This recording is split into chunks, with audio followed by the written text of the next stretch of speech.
smoked pork chop, green beans, and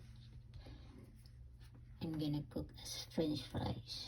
Okay, this is the smoked pork chop. This is for the fries, for the potato and green beans. Made a sauce for green beans. I boil first the green beans, then this one. Okay.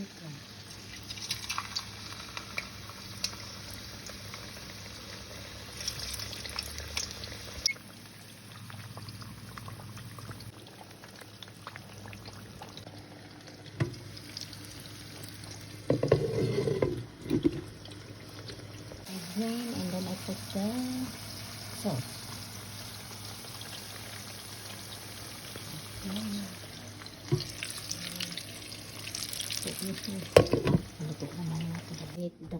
It's done. The fry is not really golden brown, but it's cooked, so it's fine.